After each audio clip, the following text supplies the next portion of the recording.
Hello students, in science 10th chapter 3 और आज आपकी टॉपिक भी 3 है।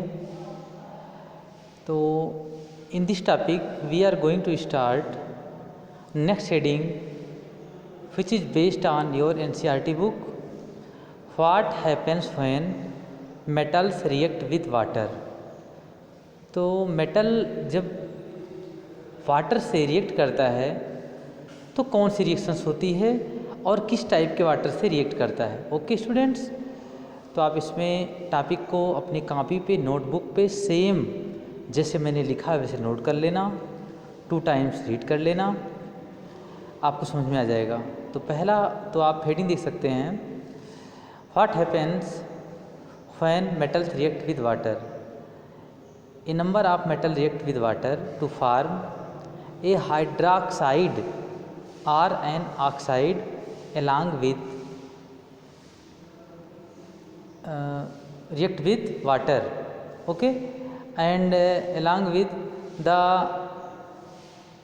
evolution of H2 gas, okay, hydrogen gas remove होती है। कहने का मतलब जब कोई मेटल जो रिएक्शन कर सकता है वाटर से, उस रिएक्शंस के बाद हाइड्रोजन गैस रिमूव होती है और साल्ट का फॉर्मेशन होता है। ओके, अब आप इसमें पहला एग्जांपल देख सकते हैं, reaction of sodium and potassium with cold water. तो ये कोल्ड वाटर से रिएक्शन करता है तो सोडियम और H2O during sodium hydroxide and H2 gas remove हो रही है। एंड सेकेंड में पोटेशियम रिएक्ट विथ वाटर या cold water and they form potassium hydroxide and H2 gas. Okay, आप इसकी बैलेंसी को चेक करके रिएक्शन लिखेंगे।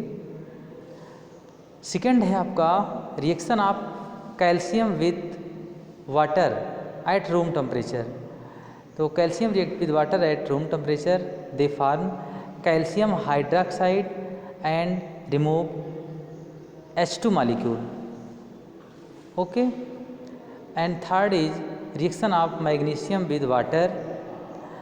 तो यहाँ पे एक नोट की चीज़ है कि मैग्नीशियम हार्ड होता है, they do not react with cold water but they react with hot water and form magnesium hydroxide.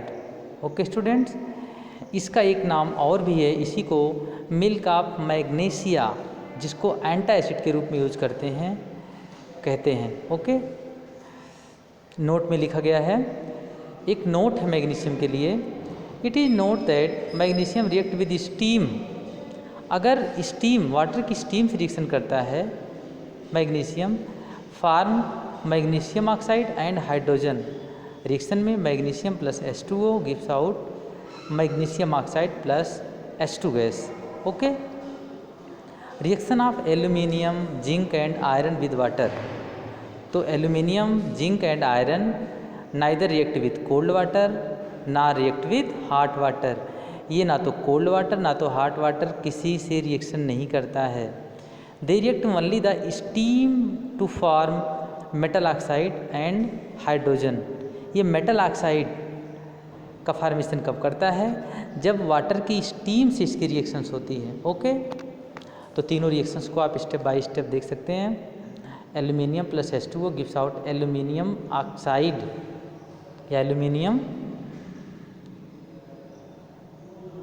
Oxide और प्लस H2 गैस रिमूव हो रही है। Zinc plus H2O gives out zinc oxide plus H2 gas remove हो रही है। और iron plus 4 molecule of H2O they form iron oxide and 4 H2 molecule remove हो रहा है। इसमें आप देख सकते हैं कि आयरन सेकेंड ऑक्साइड भी कहते हैं इसको आयरन थर्ड ऑक्साइड भी कहते हैं। ये रोमन डिजिट आयरन की या मेटल की ऑक्सीडेशन स्टेट को रिप्रेजेंट करती है। नेक्स्ट हेडिंग आपका 5th है, reaction of lead, copper and silver and gold. ये सब रिएक्शन करते हैं वाटर से, तो क्या होता है? तो आप समझ लीजिए ये सारी चीज़ें हार्ड होती हैं। ऑल दीज मेटल्स मीन्स जितना लिखा गया है, lead, copper, silver and gold, और भी मेटल्स हैं, ये किसी भी वाटर से रिएक्ट नहीं करते हैं। ओके, अब कुछ मेटल्स के बारे में उसकी रिएक्टिविटी आर्डर कैसी होती है, तो आप देख सकते हैं reactivity of different metal towards water में be written as potassium, sodium, calcium, magnesium, aluminium, zinc, iron, lead, copper, silver and gold. तो इसमें आप ऐसा कह सकते हैं कि पोटेशियम की रिएक्टिविटी वाटर के साथ सबसे ज़्यादा होती है और गोल्ड के साथ सबसे कम होती है। ओके, ये डिक्रीजिंग आर्डर में रिएक्टिविटी आर्डर है। ओके स्टूडेंट्स, आप पूरे इस वीडियो को आप अपनी कॉपी की नोट बुक में नोट कर लेंगे, इसको रीड कर लेंगे और नेक्स्ट टॉपिक जो आपको पढ़ना है एनसीईआरटी बुक से आप कंसल्ट कर लेना कि reactivity of metal with acids. Okay, dilute and concentrate. तो ये वीडियो आपको नेक्स्ट हम प्रोवाइड करेंगे। Okay students, thank you.